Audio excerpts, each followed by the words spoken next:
Okay, welcome everyone. We're going to pause here for about a minute while we allow attendees to enter the room and join us for this webinar.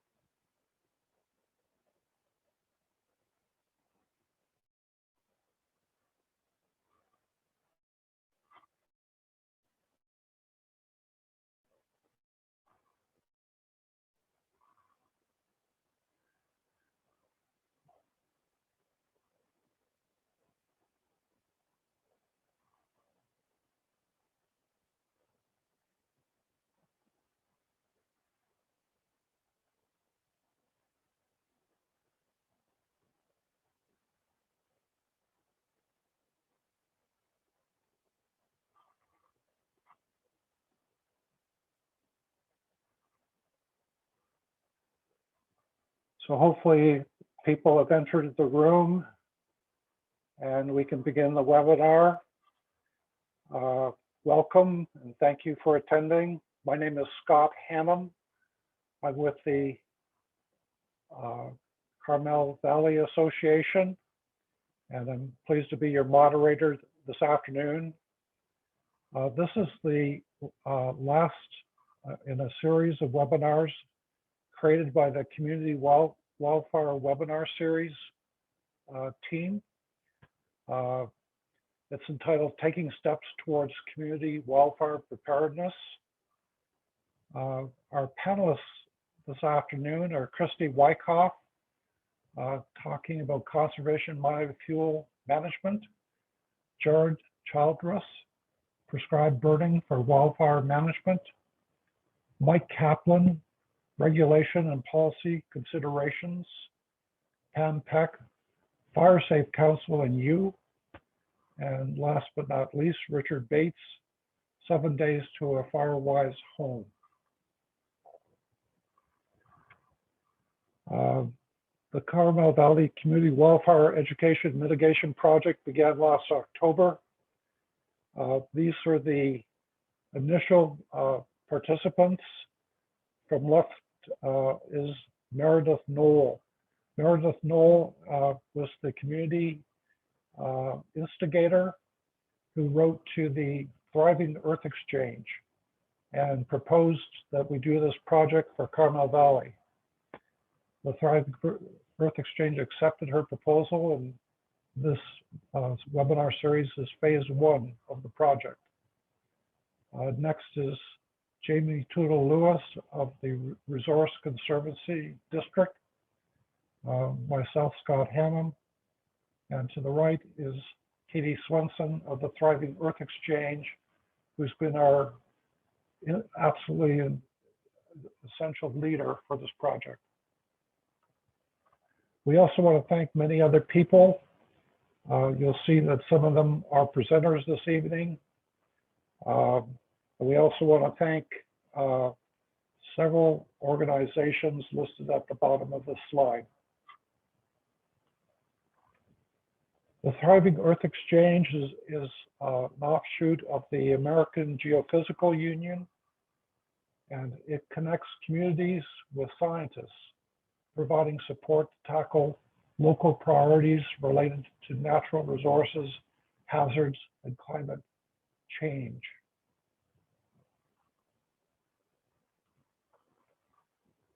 Here we're showing the 5-part webinar series. You can find all of these recordings of these webinars once we're finished this evening. On the website link we're showing to the right, that should appear in the chat so that you can get a copy of that link.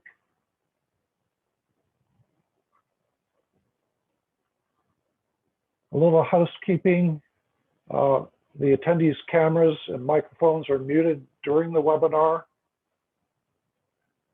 The recording will be available, as I stated. Please type your questions into the Q&A box throughout the presentation. In particular, Dr. Wyckoff will be taking her questions early. So it's important to get her questions entered as soon as possible. Otherwise, the questions will be answered by the panelists at the end of the webinar. There will also be an opportunity to add additional questions after the webinar, utilizing this link here, which we'll put into the chat.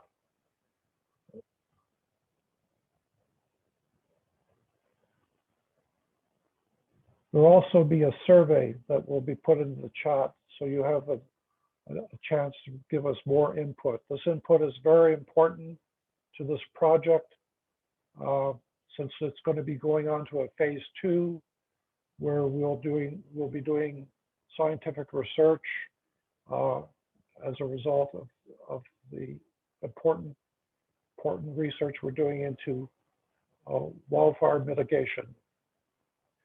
Unanswered questions at the end of the webinar will be dealt with on the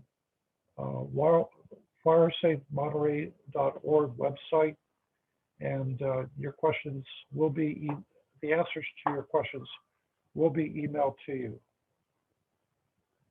So with that, we want to thank the panelists in advance, and thank you, the attendees.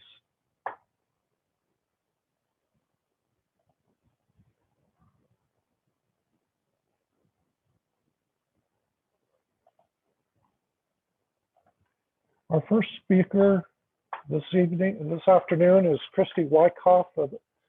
She is the Deputy Director at the Santa Lucia Conservancy in Carmel, California, where she directs the Conservancy's research and land management programs. Currently, Christy leads the Conservancy's wildlife research program and supervises the conservation grazing program using in-house monitoring and the best available science to adapt the land management strategies. Christy, along with several other Conservancy staff, hold a FFT2 Red Card certification and was intimately involved in the fire response to the 2016 Sobranas fire, which impacted the lands of the Santa Lucia Preserve.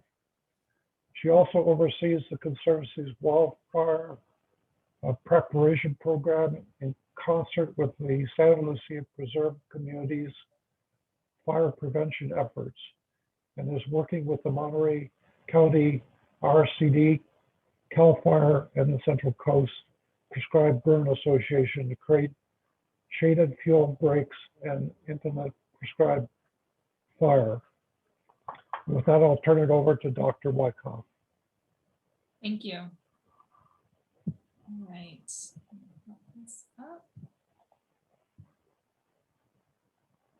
All right. Are you able to see my slides? Yes. Excellent. Thank you. All right. Well, thank you to everybody who's tuned in this evening. I'm going to be speaking about conservation-minded fuel management, and I come at it as a wildlife ecologist. I think that many people think it's a little strange to have a wildlife ecologist talking about fuel management around the home in particular, and not necessarily landscape elements of fuel management. But we, in our work on the preserve in the Monterey area, we think a lot about how to conserve landscapes, and managing a landscape for wildfire includes allowing fire to move through that landscape, whether it's prescribed fire or whether it's creating a mosaic in which wildfire does not do catastrophic damage, but actually can be a regenerative process.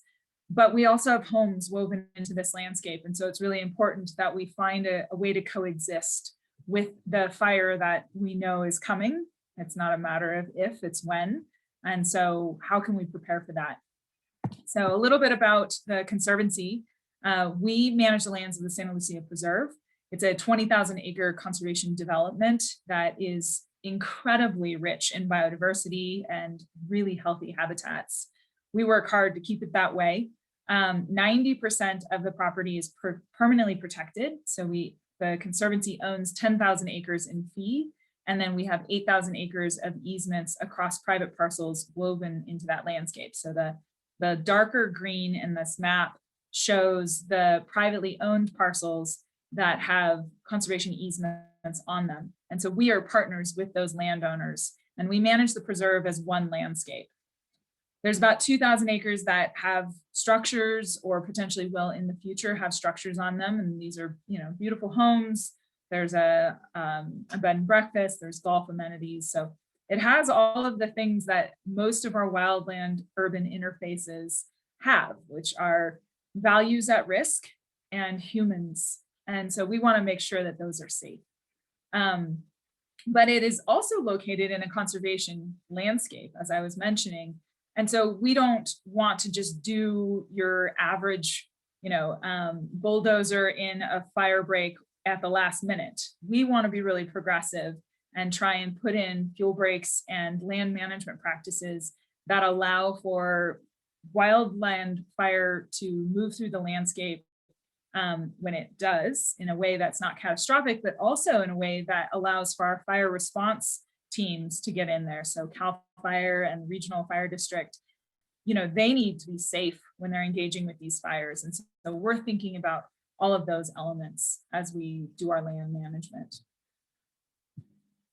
And the title of my talk is Living in a Firescape. And I should have spent a little time on the first slide, which was during the Carmel and River fires last year. And my home was smack dab between the two of them, and I ended up being evacuated.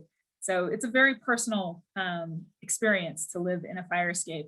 And what I mean by a firescape is it's a landscape that is shaped by fire. So California and much of the West have animals and plants that are entirely adapted to fire and actually sometimes need that fire to do well.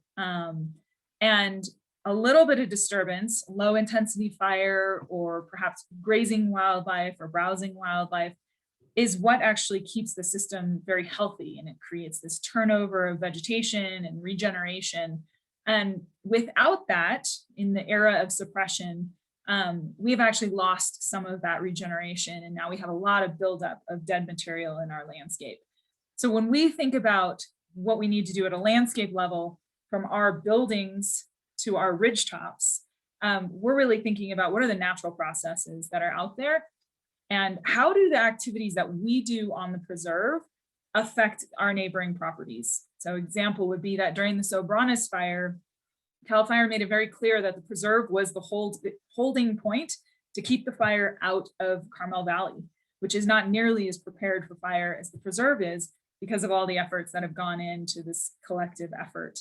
And that really opened my eyes to the fact that we can be very progressive and protective of our lands, of the conserved lands, and of the community within the preserve, but those also have incredible benefits to the larger community. So everything we do has other impacts, and those can be positive or negative. And so we want to make sure that we're working in a positive direction.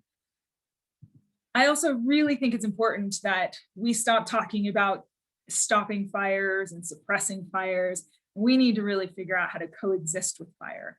And the number one thing that people can do in these wildland urban interface communities is to focus on the structure out. And I'm going to talk a bit very high level, because I think these themes are going to get hit on quite a few times this evening. But the most important thing is that you can protect your structure and create a safe space around your home for the firefighters to engage with the fire and protect the structure. That puts them in a much safer place than if they were out in the wildlands, where it can be very dangerous. And how we do that is we essentially mimic what a low intensity fire would have done if it had come through in your area every 10 years. And so you want to go in and you want to pretend that you're fire in your vegetation removal. And then we are also thinking about how do you design and how do you adapt communities to be fire permeable, where it actually is possible to defend the homes, but to have fire move through a community in a safe way. This is a pretty new idea. And all of these are ultimately to have communities and landscapes that are extremely resilient and can bounce back quickly when wildfire occurs. It's important to know that fire is a challenge, as obviously there's so much attention being put on it right now, but it is also the answer in the form of prescribed fire. And you're going to hear more about that from Jared later, but I'll touch on it as well. So on the preserve, the Santa Lucia Preserve, the SLP FMS is something we talk a lot about. So those are our fuel management standards. So the Santa Lucia Preserve fuel management standards, we have some roadside treatments that we do, but number one focus is on the structure out. And so you need to think about, how do I make my home ignition proof? And there's all kinds of modifications you can do to the building materials and things like that. But the number one thing to do is to manage the vegetation around your structures.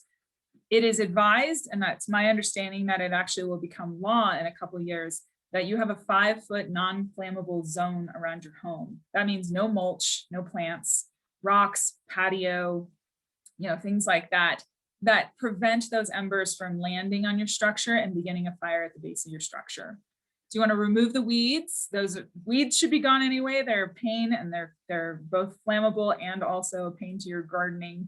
Remove the weeds, remove the dead materials, mow your grass to 4 inches. You don't need to go lower than 4 inches, but 4 inches within 30 feet of your structures. And then the limbing of trees is really important. You want to make sure that you're removing the small flammable branches. You don't need to remove the big branches. Our prescription for the preserve lands is any limbs that are under 3 inches around, so across in their width, and below 8 feet height on the tree, those should go. Anything that's over 4 inches across and in that 8 foot, it can stay. It's not going to burn. It's a very, very low risk. And then you want to prune and separate your brush. So if you have any bushes, they should not be touching each other. You want them to have independent standing from each other, so that if one of them catches on fire, it doesn't immediately jump to the other one.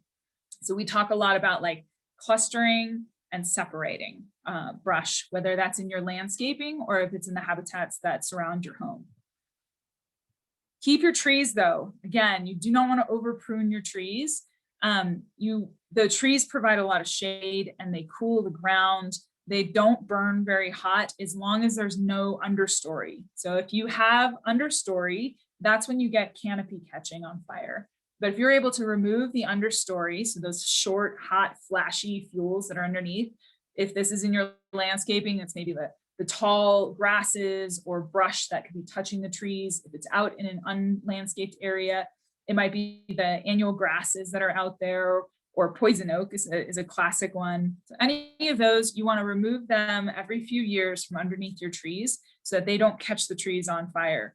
And again, you're thinking like your fire itself, right? You're mimicking a low intensity fire that would move through a forest, consume all these quick flashy fuels, and leave the trees standing. They might have a little scorch on the bark, but the trees are fine.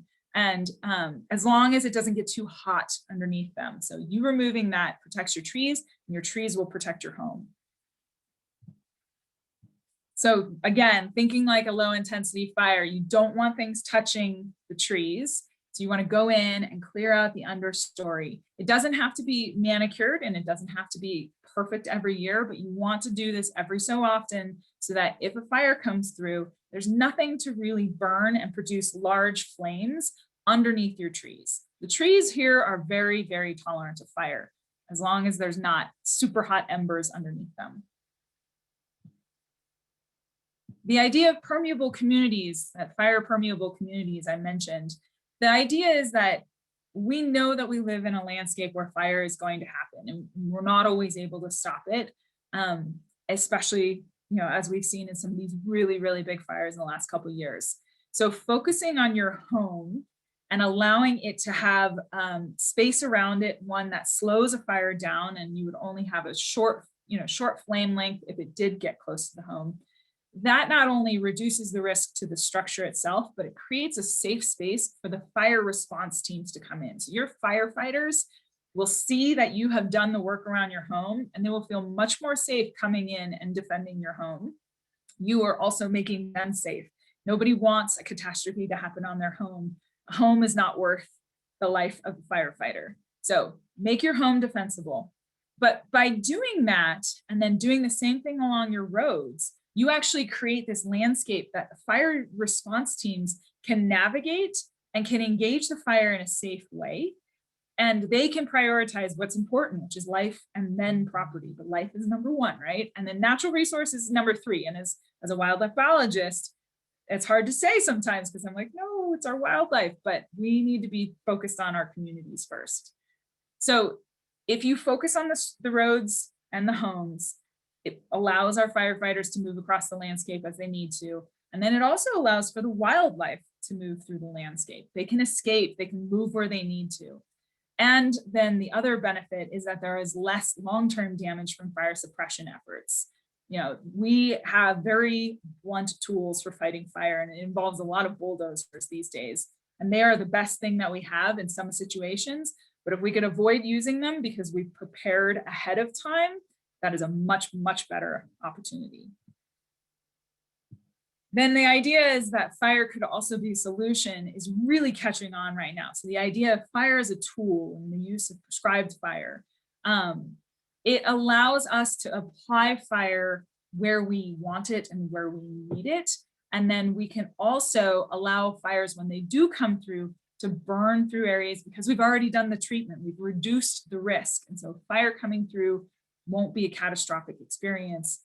So it's really, really important that you all as community members think hard about prescribed fire and what an important tool it is. There is a huge sea change upon us, and communities that are embracing fire, prescribed fire in particular, they are going to be safer in the long run. So talk to your neighbors, you know, don't worry about a little bit of smoke. It's so much better with prescribed fire smoke versus a wildfire smoke, completely different ballgame. So a little bit of smoke, the risk for prescribed fires is very, very low. Talk to your politicians, talk to your representatives. We need to get more prescribed fire on the ground because it is one of the best preparation tools that we have. If we do all of these things and we focus on what is at risk, it allows nature to have space. And so this is where the conservation element comes back into play. So we have used management techniques that mimic nature, and now we're also giving nature space because we're focusing on what really is important, which is the structures in our community, directly around our communities. And it allows for biodiversity and nature to have some space and for land managers to go out and do what needs to happen in those areas without having to worry about bulldozers rolling through for the next fire. And I also encourage everyone to look into what their local fire adapted species are. So this picture here is redwood seedlings sprouting after the Sobranes fire went through one of our redwood forests. There was a very low intensity fire through there because there wasn't a lot of understory, and we had millions and millions of seedlings. It was the most incredible thing to see. So with that, we have quite a bit of information on our website. I would encourage you to check out. We have fuel management blogs that we've put together, and our fuel management standards, which I was referring to, are also available on our website. I look forward to answering any questions in the chat, and thank you for your attention tonight. Okay, thank you, Christy. That was very informative, and we appreciate you taking time from your vacation to share it with us. We do have a question. Is your plan for the fire permeable communities being adopted at the state level? I'll go ahead and answer questions in writing in the chat panel so that the next speaker can start, and I'm happy to answer any other questions that come along. So thank you all very much. Thank you.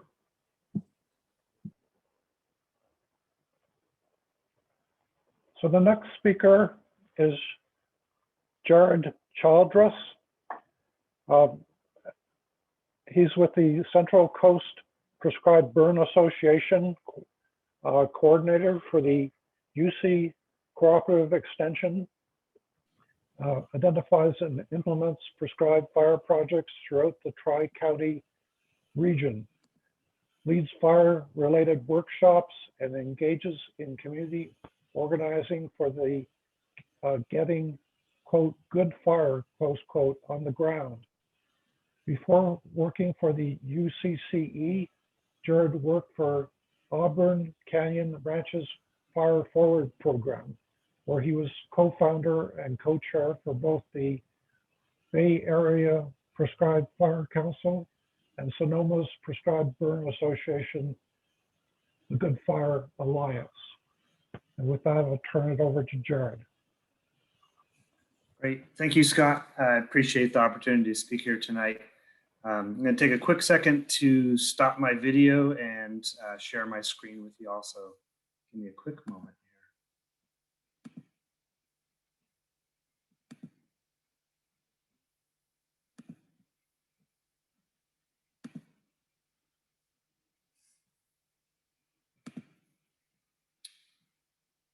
All right, so I'm going to be talking to you all tonight about community-based burning and prescribed burn associations. I'm actually going to start this story with a little story about myself because it relates to this kind of wildfire situation that we find ourselves into. So this is where I grew up. This is in McCosker Ranch in Canyon, California. We're looking at Indian Valley. This is in the Oakland Hills. It's a little ranch in the East Bay Hills. And on the night of October 17th, the Oakland Hills firestorm started, what was called the tunnel fire. And we as neighbors reached out to the local fire department, and they were already on the big fire because our ranch had actually gotten a spot fire and was about a 5-acre fire. So we ended up responding as neighbors. People evacuated some went out with shovels and wet towels and fought the fire when it was in the grass. And here it is above the Claremont Hotel. And this was me. I was, I think, 13 at the time, obviously tall and gangly, knobby-kneed, and went out and fought fire with the neighbors, got really excited about the whole thing. Really enjoyed myself. It's amazing to me that people let me wear shorts, but it's something they did. And it changed my life. It really made me fascinated by wildfire.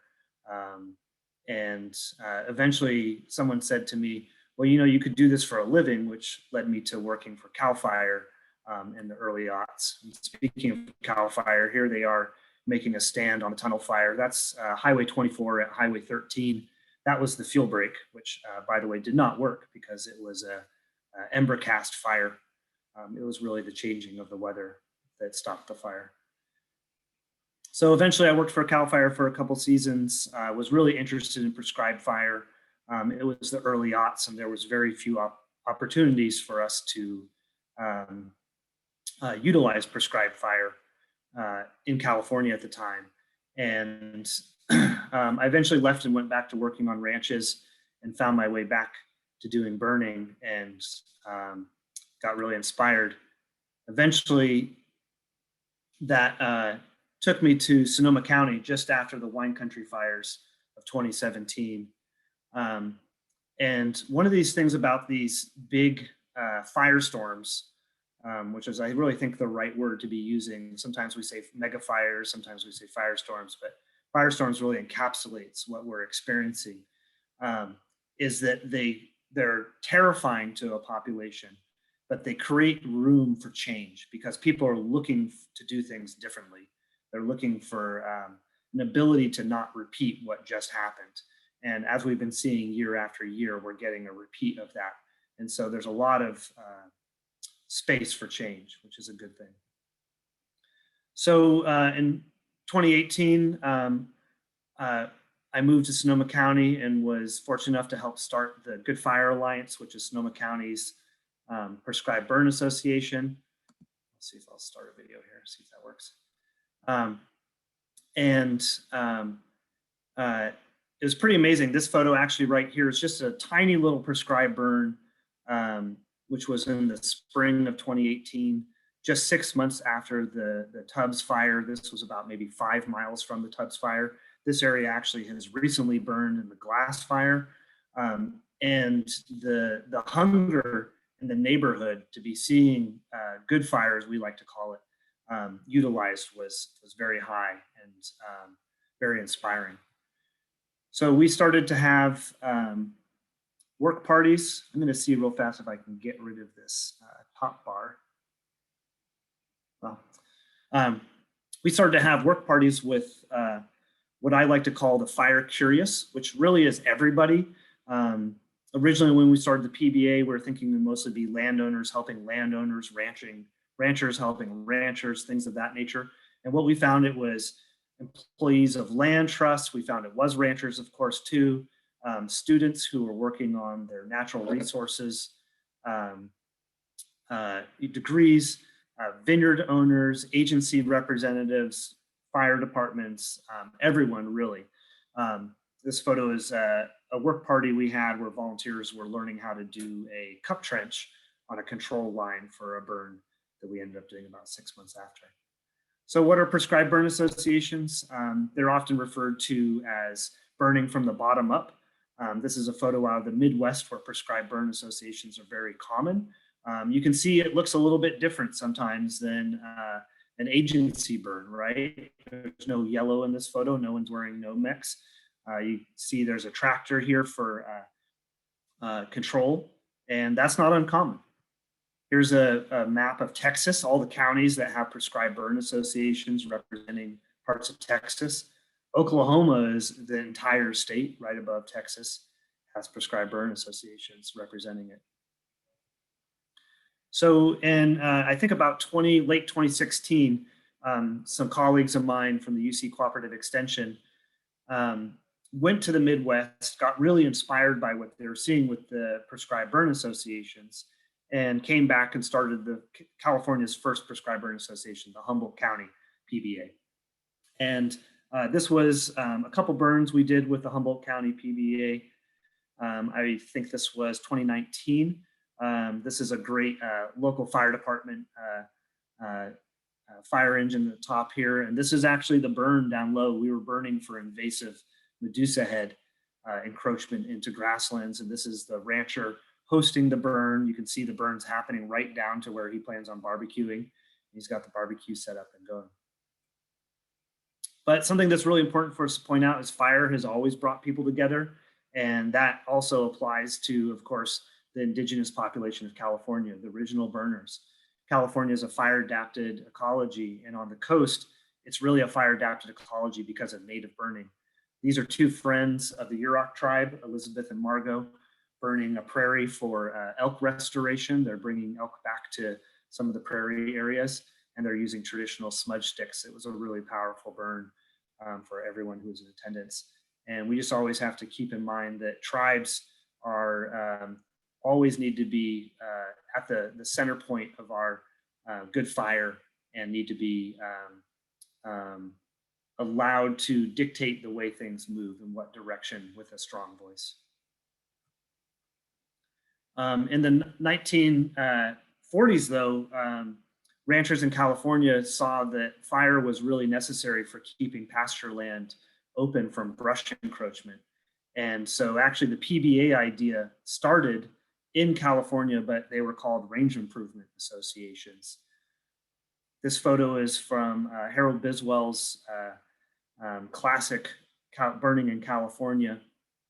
And this is a photo, I think, from the 1950s of ranchers getting together beforehand to do a prescribed burn. You'll notice the white tank there is that's their fire engine, essentially. It's their tank and pumper. Also some great hats, nice fedoras. And locally in Monterey and San Benito County, historically there were range improvement associations. I got these from Kathy Spencer of the Schmidt family. And this is a photo of a prescribed burn 1970s. And you can see CAL FIRES brought some engines here on the left. And the ranchers have all congregated by the barn there, and they're getting ready to start their burn that day. Looks like a typical early summer burn, maybe. Looks like the fog's in, the grass is dry. This is not a winter burn, as we can tell. There's another little photo. You can see that's probably Kathy Spencer's dad giving the outline of what they're gonna do and how they're gonna burn. And here it is, a photo of them burning, getting things going.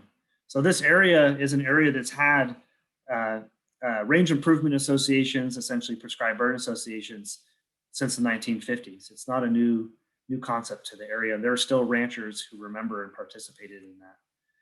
Also, to give you an idea, in the 1950s, it shows the total acres that were burnt. This is about 1954, was just over 150,000.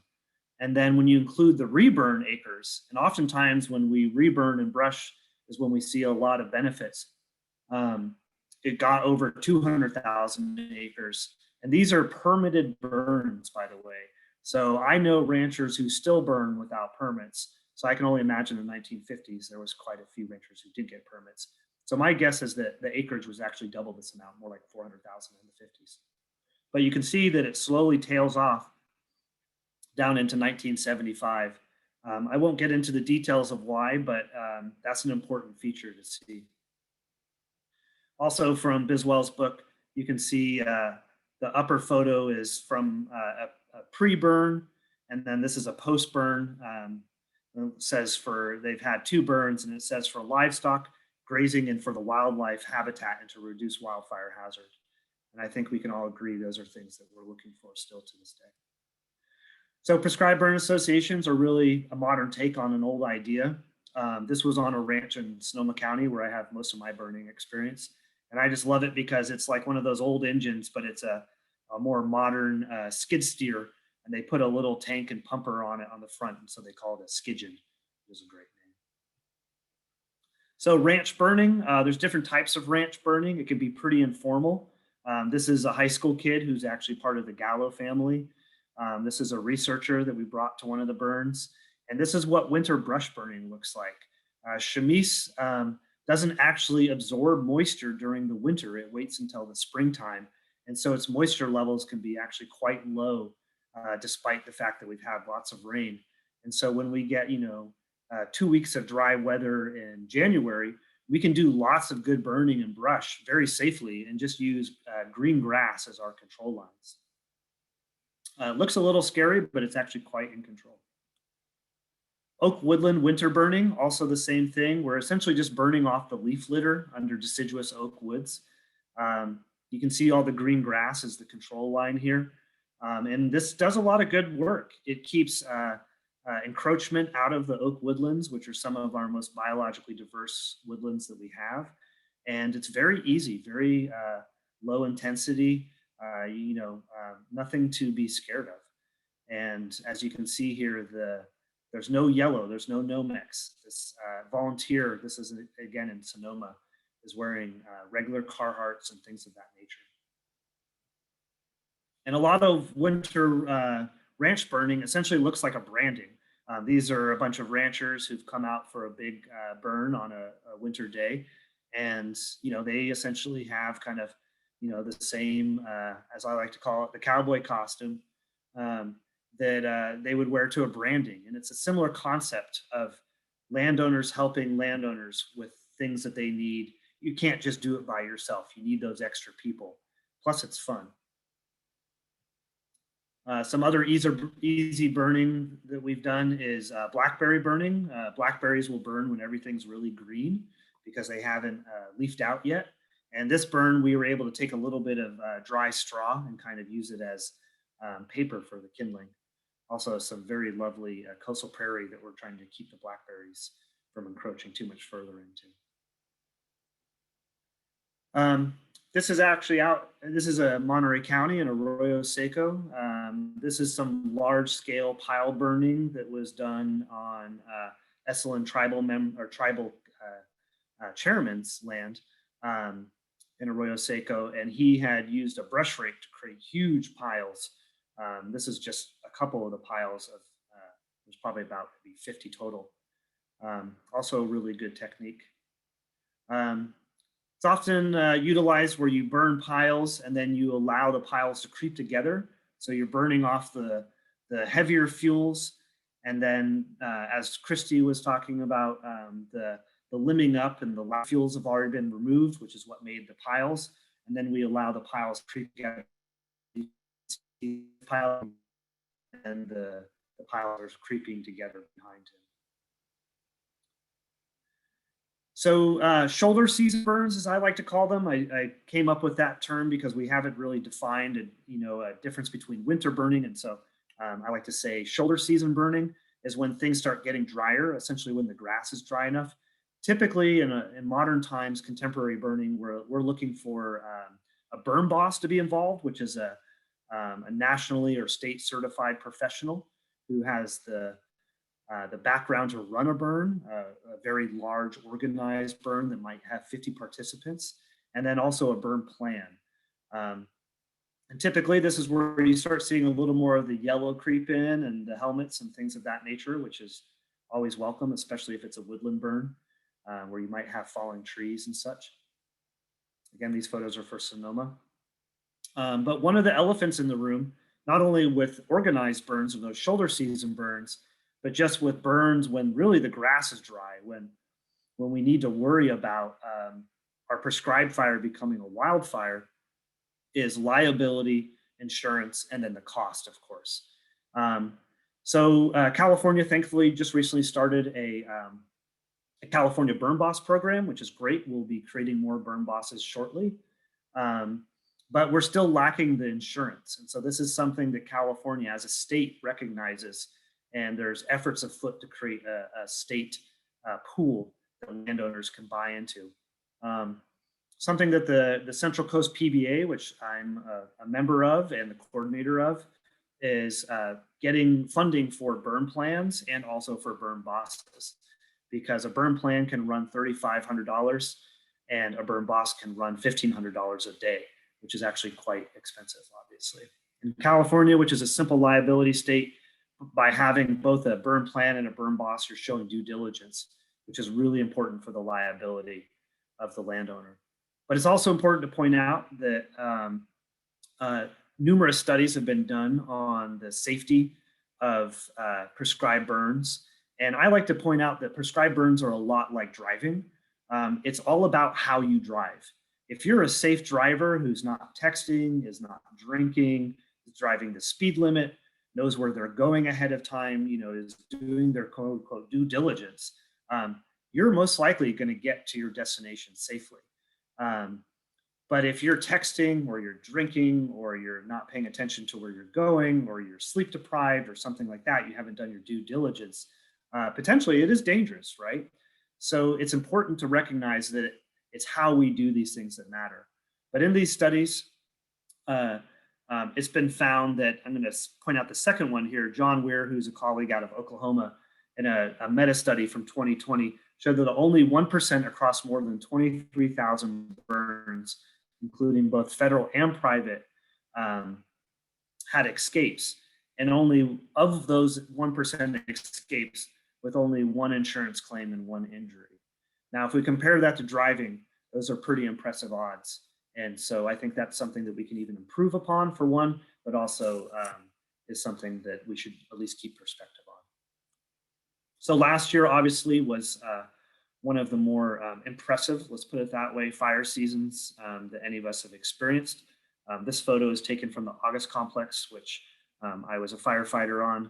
And as we have probably all heard through the various CZU, LNU, SCU, the River Fire, the Carmel Fire, so on and so forth, California burned about 4 million acres. But at the same time, we're seeing PBAs sprouting up everywhere. And again, it's that capacity of large firestorms to create change and stretch what we're willing to see as possible. These two photos I really love because this one on the left is a cultural burn at a native plant garden that's run by the Winneman Wintu at Catch Creek.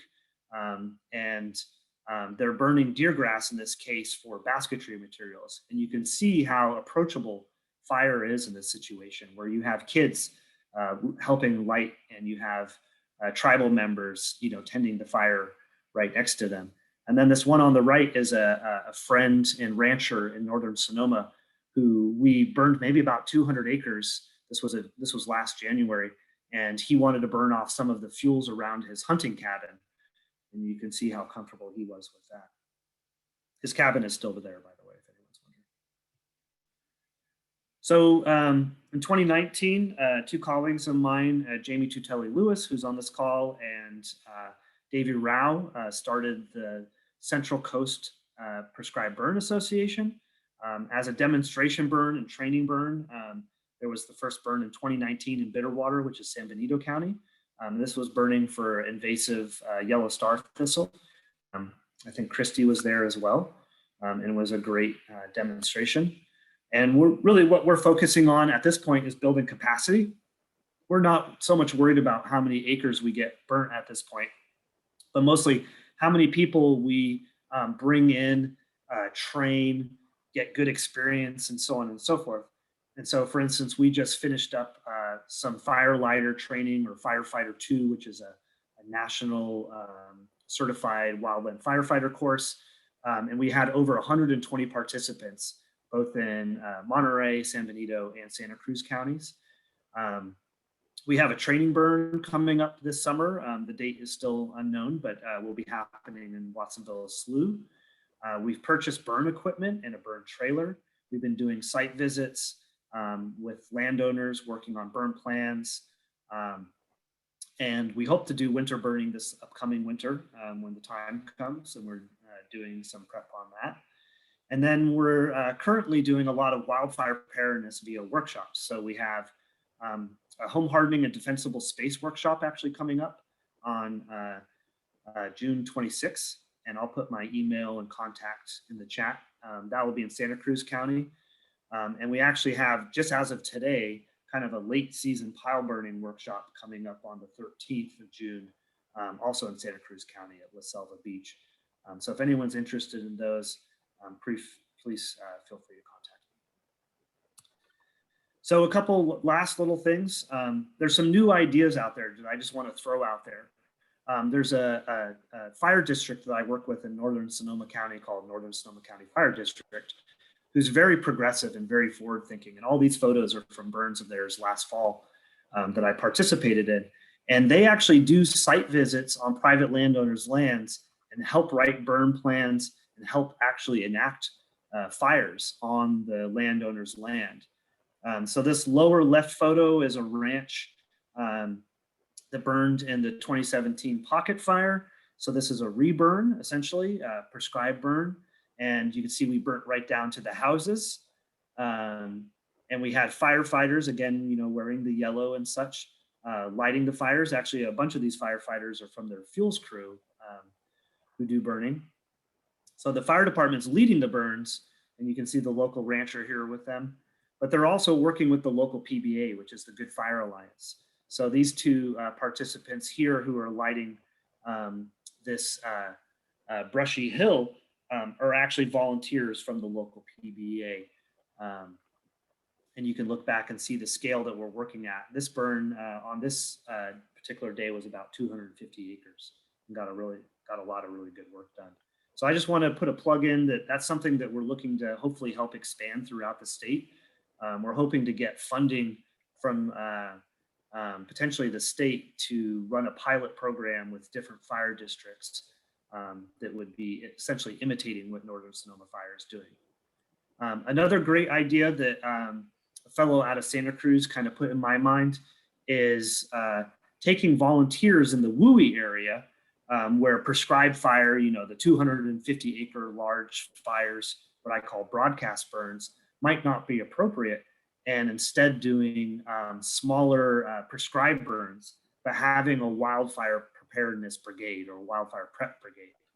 And essentially it would be a network of volunteers who, when time allows and when they're interested, would come together on a private landowner's land, probably in the WUI area, and help them do pile burning safely, maybe do some of the chainsaw work, and also help with the home hardening and defensible space. So this is an idea that we started doing in my hometown in the East Bay Hills.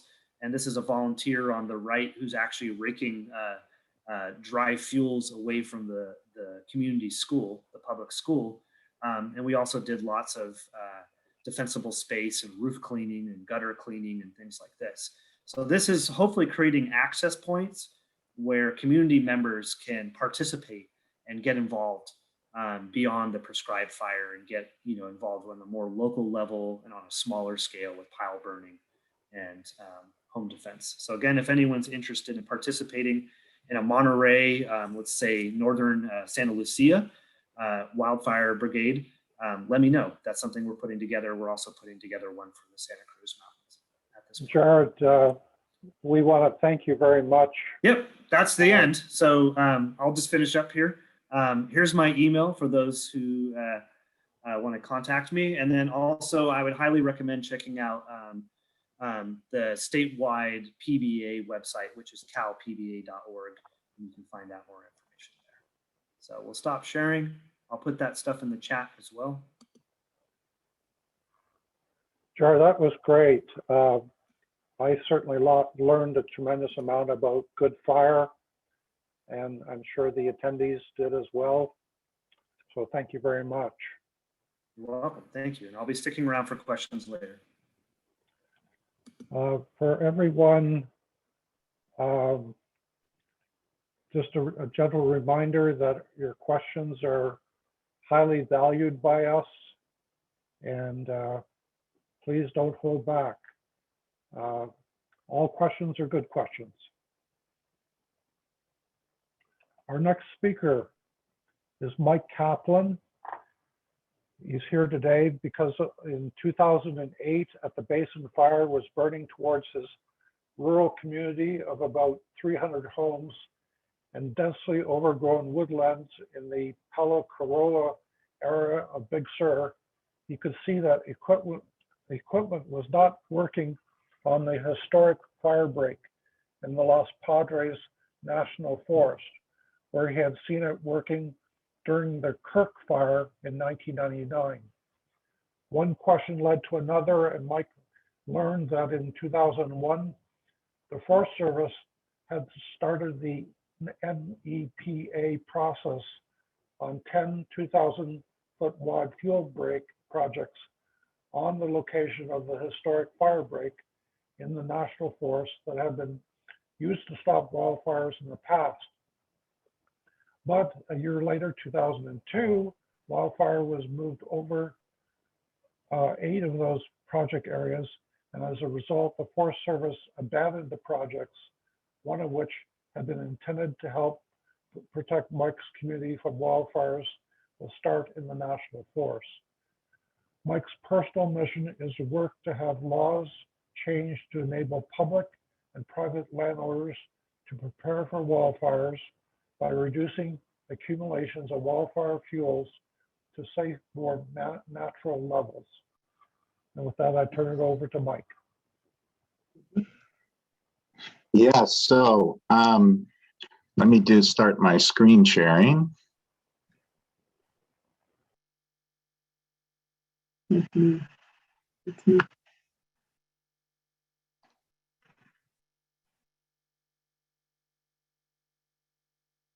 That's not it. Sorry, that's not it.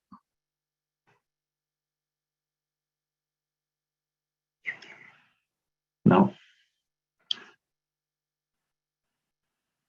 Wow. All right. Sorry, folks. Hang on just a second.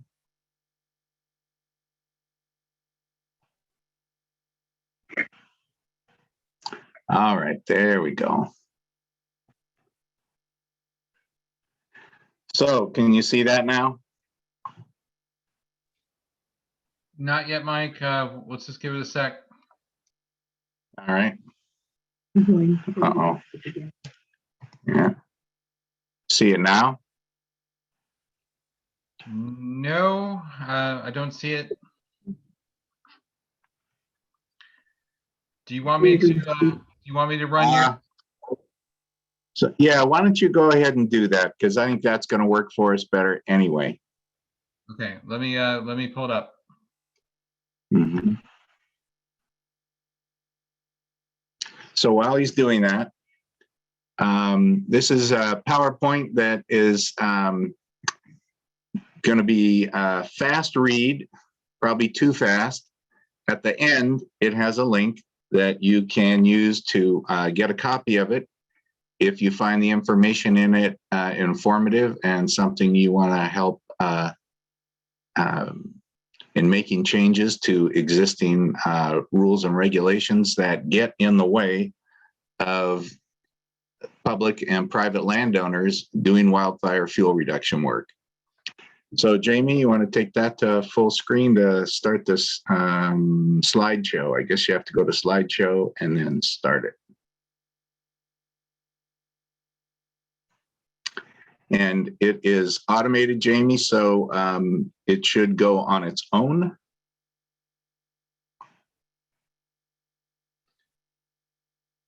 Okay, it's ready. All right, so it should start on its own here, hopefully.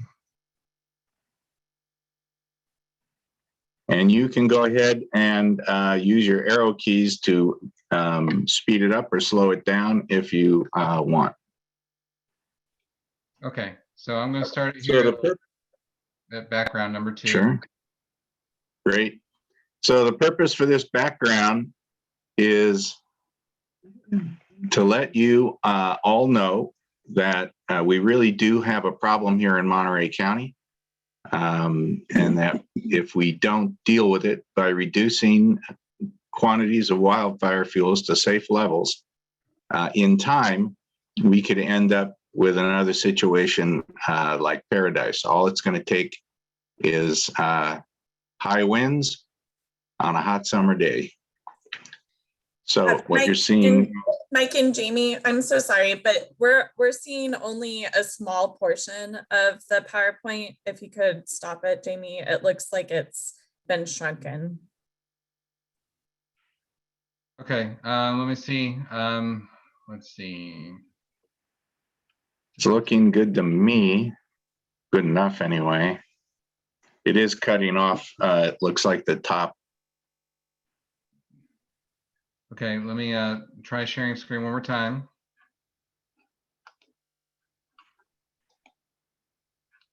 Okay. And okay. That looks better. All right, I'm going to try it again. Sorry.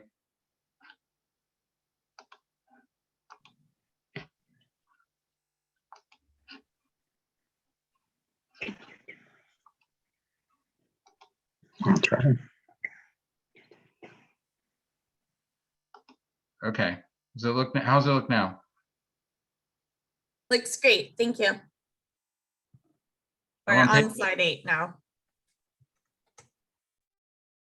Yeah, I can't see the numbers on this one, but that's all right.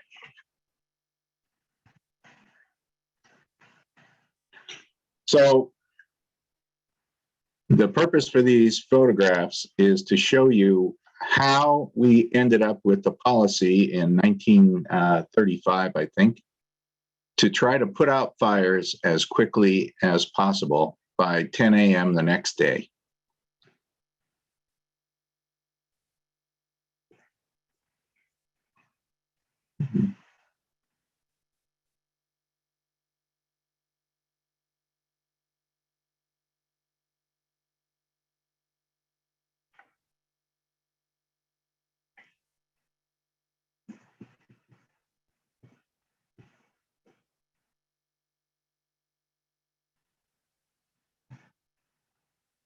So I don't know if you see it now, but that's a view from Carmel Mission towards Jack's Peak, with essentially no trees on Jack's Peak, which is now largely forest.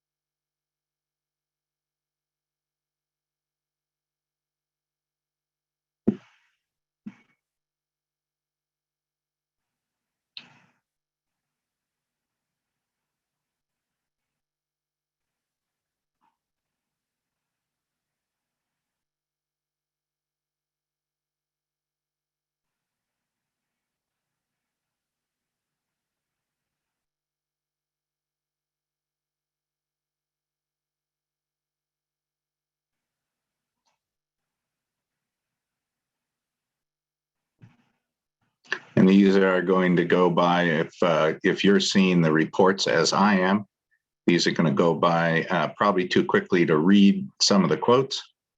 Certainly not that one.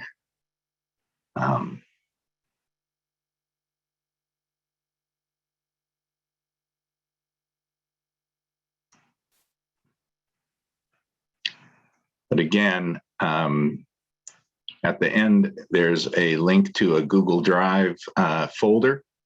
And I plan to have all these reports up there along with this PowerPoint. Currently, it's just the PowerPoint.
Jamie, you might have to help that slide.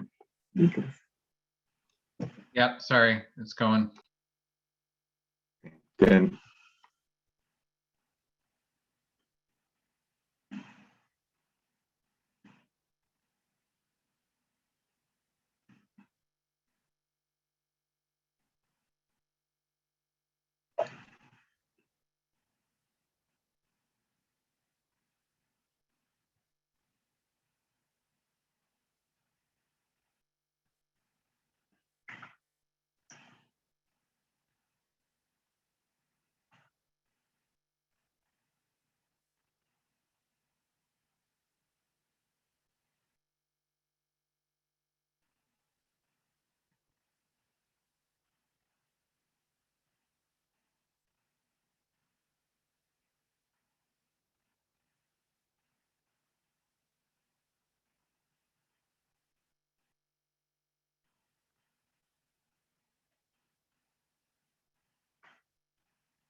Well, thank you, Mike.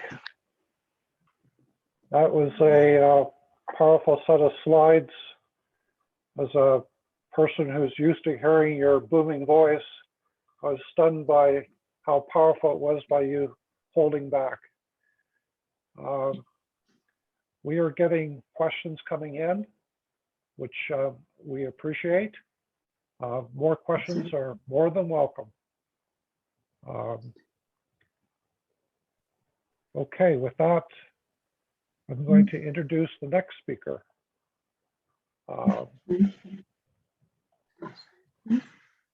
Pam Peck came to California from the East Coast to retire and has spent the intervening 15 years working with nonprofit organizations.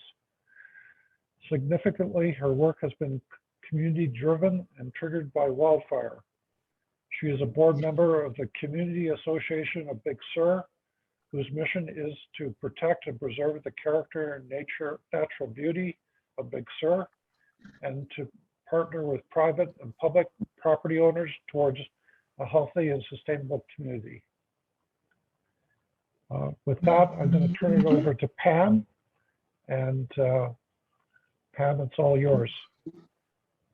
Okay, hi Scott, thank you. We are switching over the PowerPoint, which will take just a moment, and I'll be right with you. Here. Okay. And okay.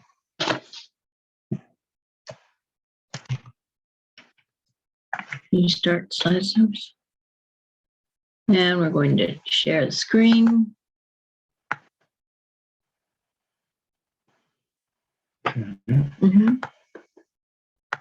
Okay.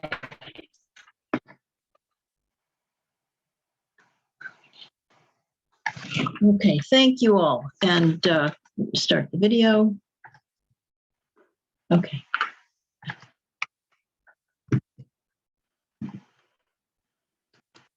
You'd think with two of us, this would go a little faster, but I'm sorry. Okay. All right. Excellent. So is this sharing now? Can you stay? Okay. Hi, everyone. Thank you so much. I appreciate the opportunity to be able to share this. I'm on the board of the Fire Safe Council for Monterey County, and I'd like to tell you a little bit about Fire Safe Councils in general, who we are and what we do and what we can do for our communities. So my first question is, can you hear me and can you see the slide?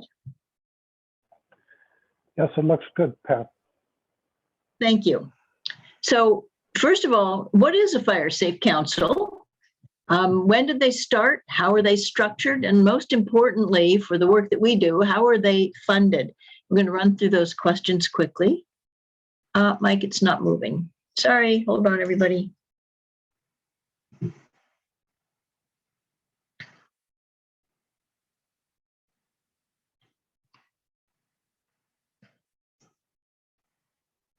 Okay, thank you.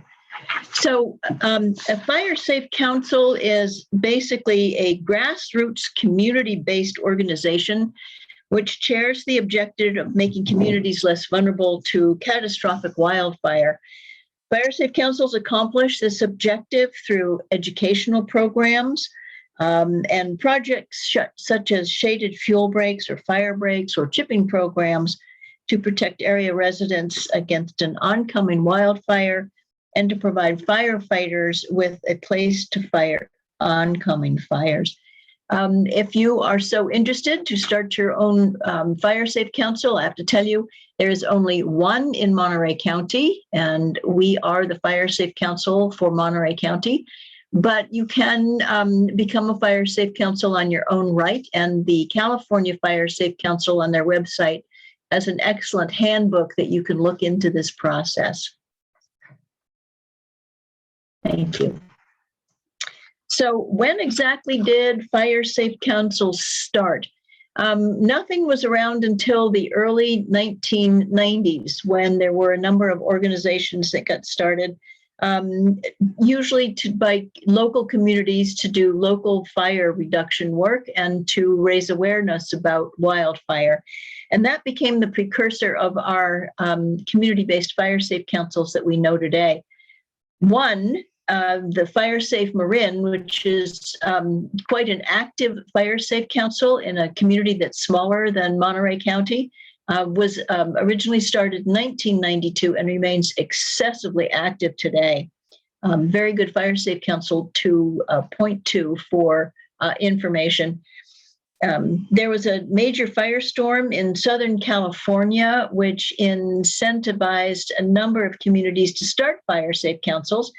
So from then until now, we now have over 100 Fire Safe Councils active in California and more forming at all times. So how are Fire Safe Councils structured? This is sort of a flow chart. Now, this is not exemplary of Fire Safe Council for Monterey County. We don't have all of these assistances, but it's a good demonstration, a good drawing of what can become involved in agencies and support for local Fire Safe Council. Basically, all Fire Safe Councils are independent entities. Some are organized, as we are, as nonprofit corporations. Others operate under a memorandum of understanding with a county, city, or local fire department.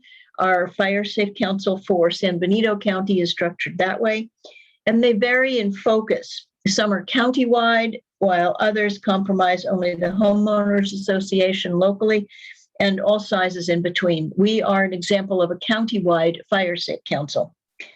While some Fire Safe Councils have paid staff, such as an executive director, and a number of people to help run their projects and programs, all Fire Safe Councils rely on volunteers for much of their work, and your Fire Safe Council for Monterey County is an all-volunteer Fire Safe Council. So, important question for us, how are they funded?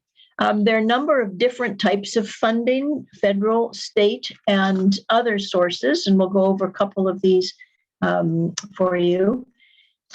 Federal funding in California, federal funding is administered primarily through the California Fire Safe Council, which, if you go back to the 1990s under another name, was instrumental in starting fire safe councils and supporting them with initial funding. So today, federal funds are passed through the California Fire Safe Council and then to subgrantees such as us for fuel reduction work. They're originally, occasionally, more often than not, they're funded by the U.S. Forest Service and occasionally other federal agencies such as the Bureau of Land Management, the National Park Service, and the Fish and Wildlife Service.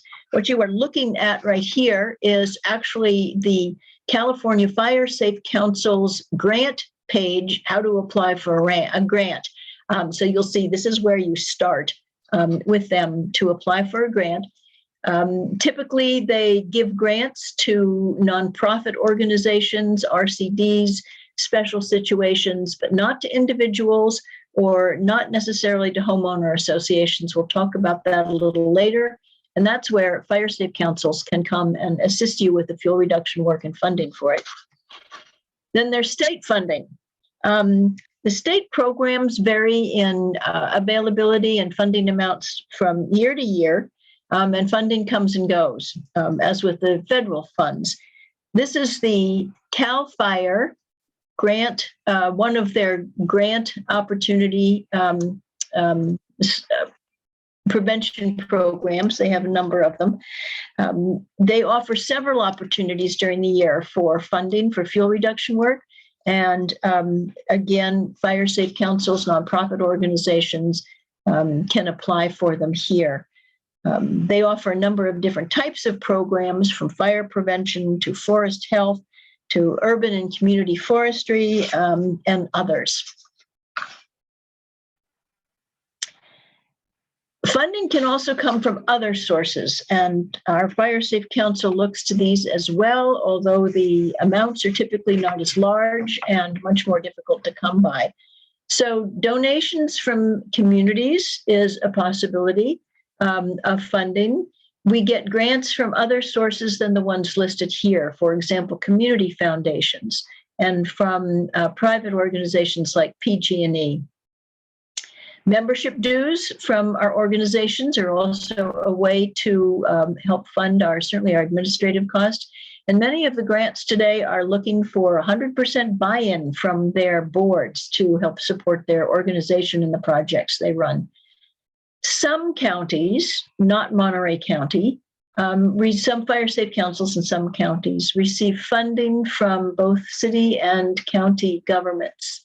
But our primary source of funding comes from the fiscal sponsor fees, which are written into the grants that we write and are awarded to assist with the management of the fuel reduction projects that we do for communities and neighborhoods. And of course, support from people like you. I think you've heard that before. So what is the role of the Fire Safe Council for Monterey County? You've heard a little bit about how they're structured and what we do. Let's talk about what our goals are for you. So our role as Fire Safe Council is to act as fiscal sponsor to enable neighborhoods and small communities to receive grant money to perform wildfire fuel reduction work. The reason we can do that is because we are a 501c3, a nonprofit organization, and most homeowner associations and small communities are not. Most funding entities will only give funds through a nonprofit, or depending on how they work with other registered organizations such as the RCD, some of the native organizations, and some other specific things, but usually the funds have to go through a nonprofit organization holding a 501c3. And Fire Safe Council can assist you in filling out the applications, which are extensive and difficult. And if the grant is awarded, We can, if we are assisting a homeowners association, we can assist by providing oversight, or in some cases, we can also organize the administration and the project management of the grant with funds that are put forth in the grant for those purposes. Again, as a reminder, we're a private public benefit nonprofit corporation. And we were incorporated as Monterey Fire Safe Council in August of 2001, but we changed our name recently to the Fire Safe Council for Monterey County to be much more inclusive to all of our communities. And we are definitely, our interests are in all parts of Monterey County for potential wildfire. So what is Fire Safe Council trying to accomplish? What have we accomplished? And what more do we need to do? So this is the next section. So Fire Safe Council is trying to reach all people in Monterey County to raise awareness of the need to be prepared for wildfire before they start, utilizing such measures as creating defensible space around structures, home hardening, making roads safer for evacuation and emergency vehicles during wildfires and other emergencies, and creating and maintaining community fuel breaks and helping the people in Monterey make those preparations by assisting them and homeowners associations and neighborhoods in applying for appropriate grants to fund such fuel reduction projects. What have we accomplished? Fire Safe Council organized a collaborative process back in 2000, or before 2010. It was almost a 4 or 5 year collaborative process to draft the Monterey County Community Wildfire Protection Plan, or as it's known as the MCCWPP, or for short, ACWPP. Collaboration was joined by fire agencies at federal, state, local levels, and as well as government land management agencies, homeowner associations, conservation groups, and interested individuals.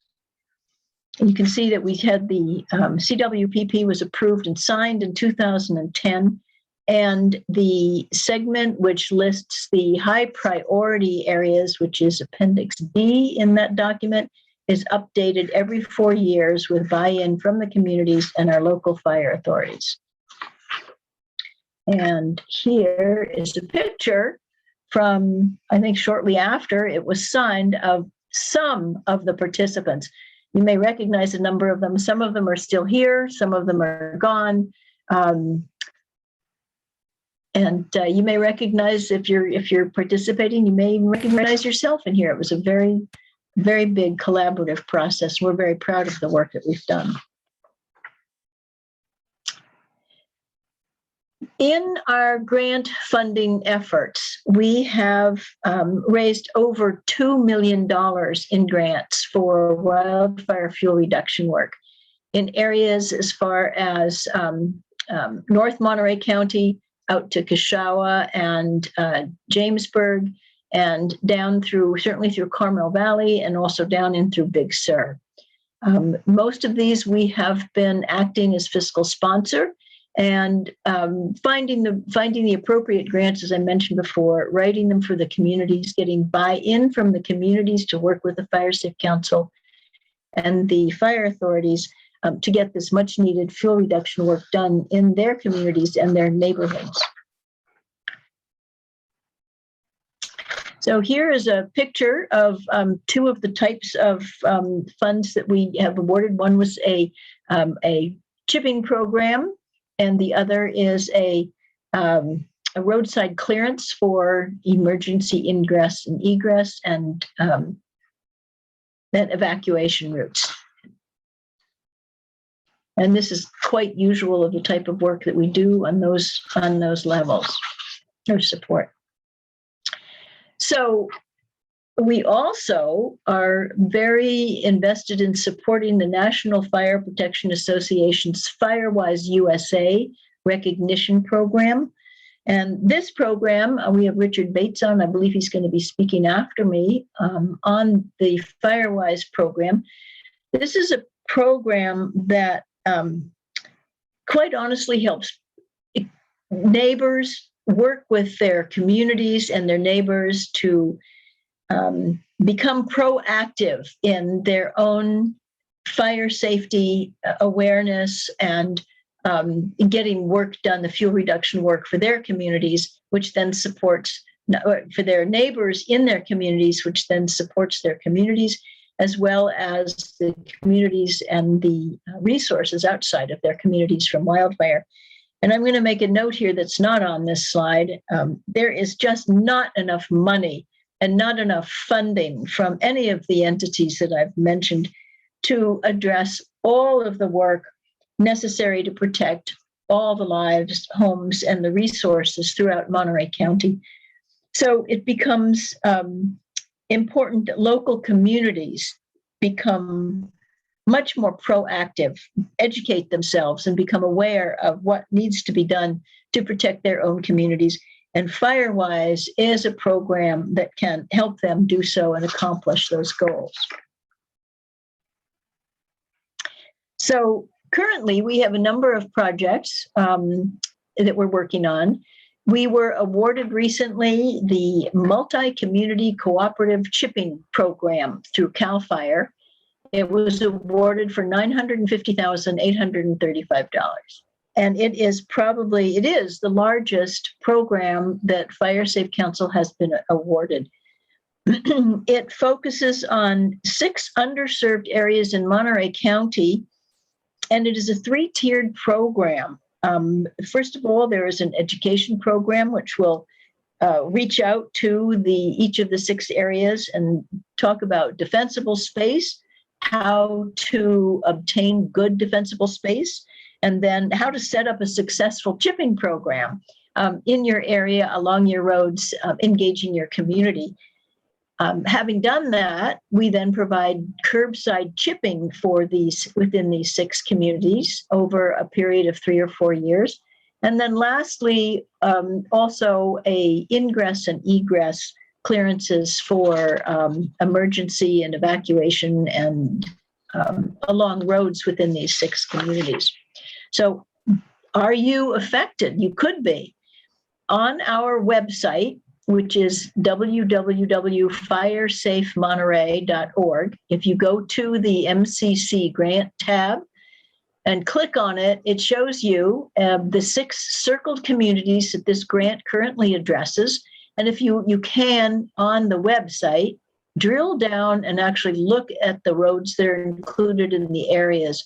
If you see that your community is included in that, let me know. There's a sign-up sheet on our website, which you can sign up, your name, the area where the chipping would occur, and contact for us to reach you. And when the grants come into your area, when this part of the program reaches your areas, we will be able to reach out to you and include you in this rather sizable chipping program. So please go to the website and sign up for this work. So we also have other grants. We're very pleased to be working with PG&E at the Elkhorn Slough Foundation on their preserve. We're working to remove some non-natives. They have a larger program for that, but also to develop a ridgeline fuel break. We're working very closely with the biologists and the people there, and we're very pleased that PG&E has sponsored this grant for us. We're also completing a local grant in the Carmel Highlands. Again, this one's funded by CAL FIRE. Carmel Highlands was impacted by the Sobrinus fire in 2016.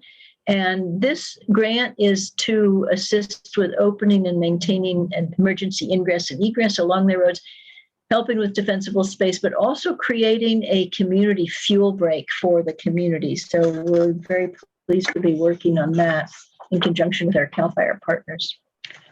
So what more needs to be done? I think every speaker here has said there's more, lots more, much more. And I think you've seen this map already. It's rather pertinent to what we're talking about. So Monterey County encompasses about 2.4 million acres of land, of which 1.6 million acres is in private ownership, much of which is hazardly overgrown and subject to wildfires. So we have quite a bit of work cut out for us to address all of these areas throughout the county. So our goal is to make Monterey County safe for wildfires. This slide clearly says that it requires much more fuel reduction and actually a way to maintain a program that is sustainable and refundable, not refundable, but funded again and again to maintain conditions that once we attain the clearances are available this day. So to do that, we need your help. To accomplish that will require greater public awareness, as Mike pointed out earlier, more conducive rules and regulations, and much more effort on the ground.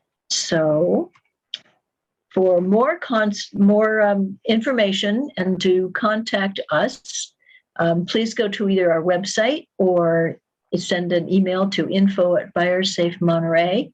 Let us know what your concerns are, what your needs are, and we'll see what we can do to support the wildfire fuel reduction in your area throughout Monterey County. So thank you very much for this opportunity. And that's the end of the slideshow. Thank you. Thank you, Pam. Thank you very much for a And I great will stop. presentation.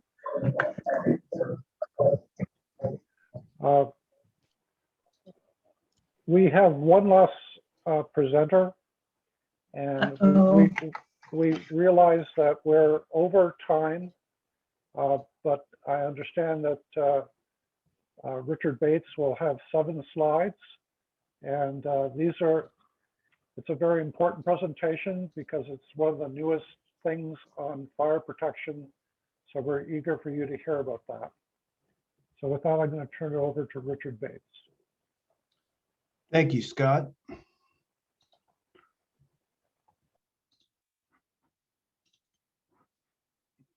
Right.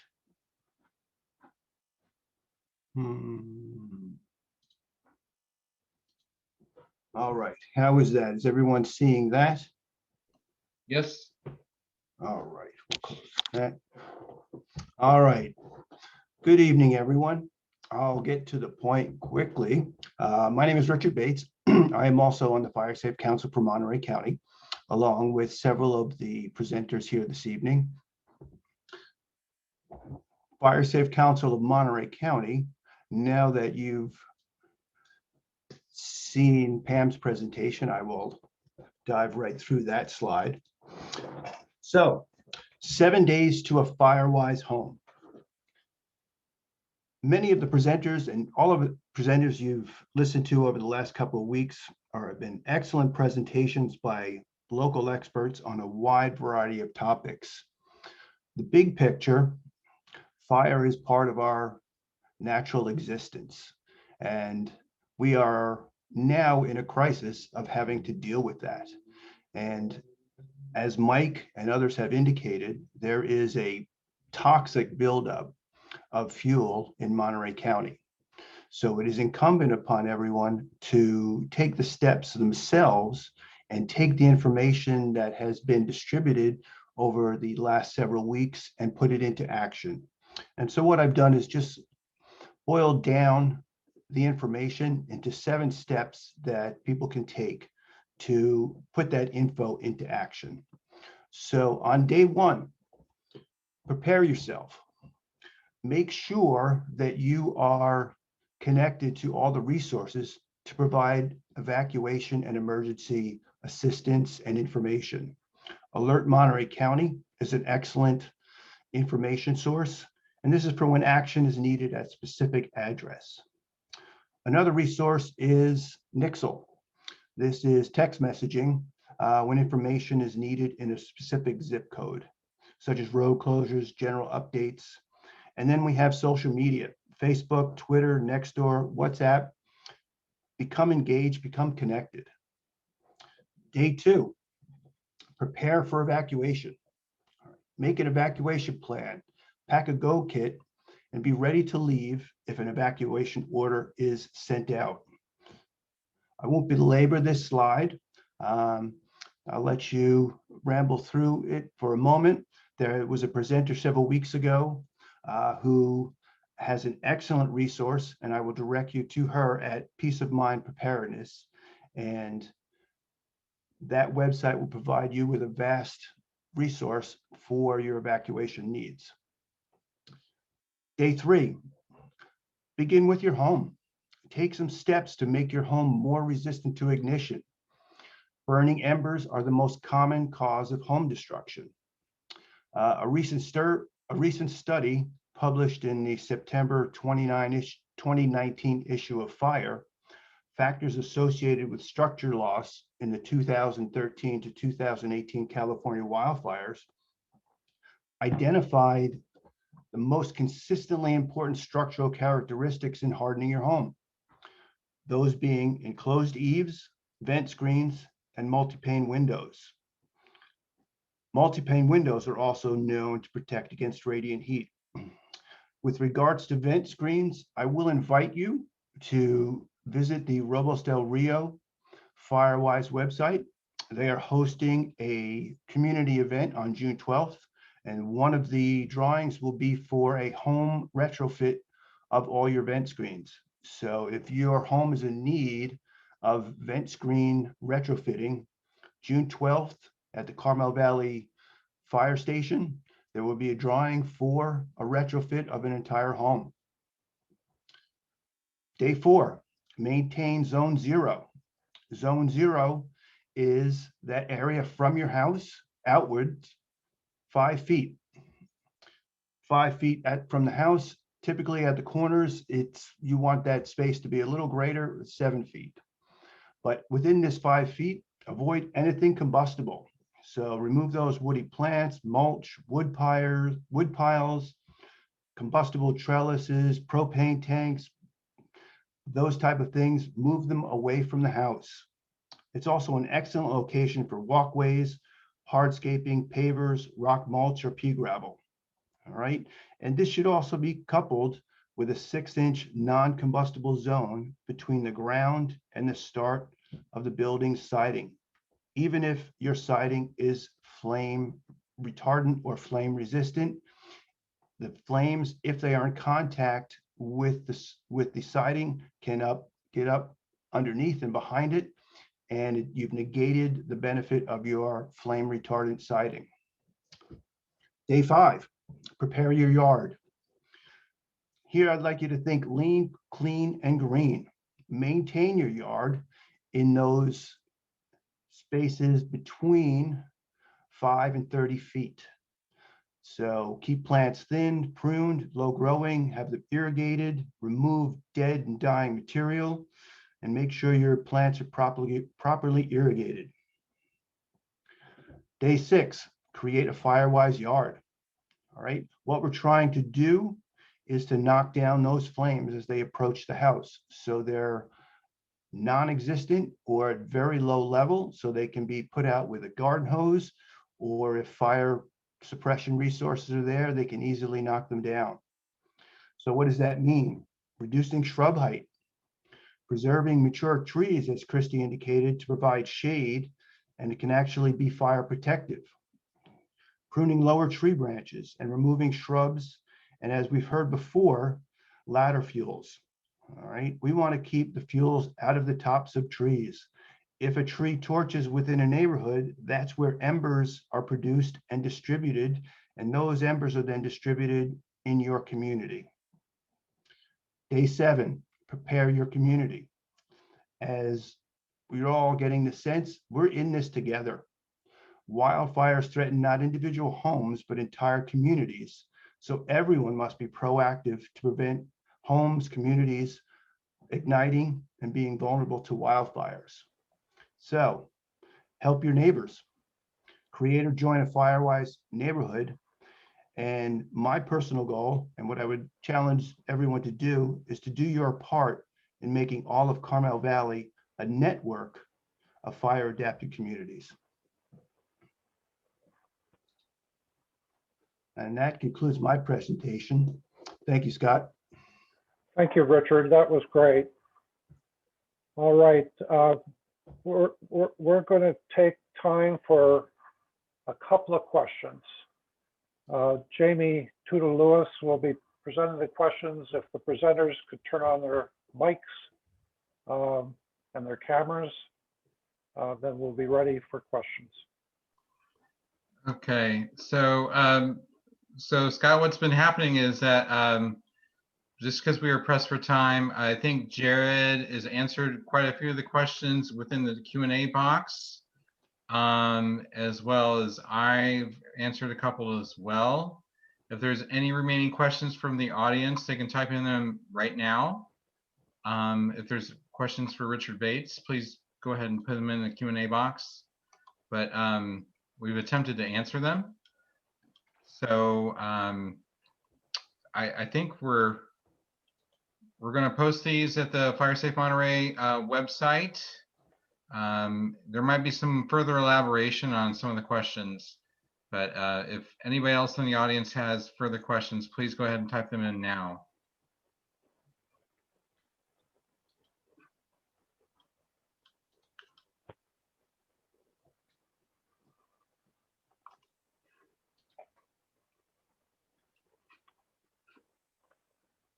And I'd like to say thank you to all the panelists, including Jared, Pam Peck, Mike Kaplan, Richard Bates.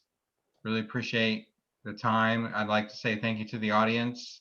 We know this webinar is run a little bit over time, but there's a lot of good information, and there's a lot to fit in, really.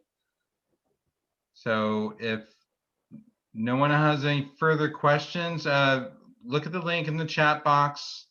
www.firesafemonterey.org/mitigation-webinars-html. If you go to that link, you should be able to submit any further questions you might have. You can also access other recordings from past webinars. There's also a link. I'll repost the link for the survey. In case you haven't taken the survey, please do that. I'm going to copy that and put it in right now. And again, if you have any other questions, now's the time to do it.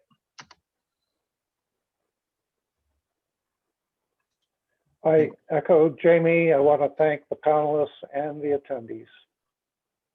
Thank you very much.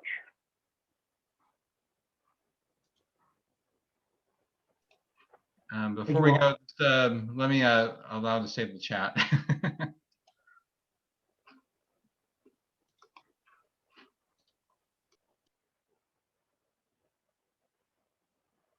Okay, great.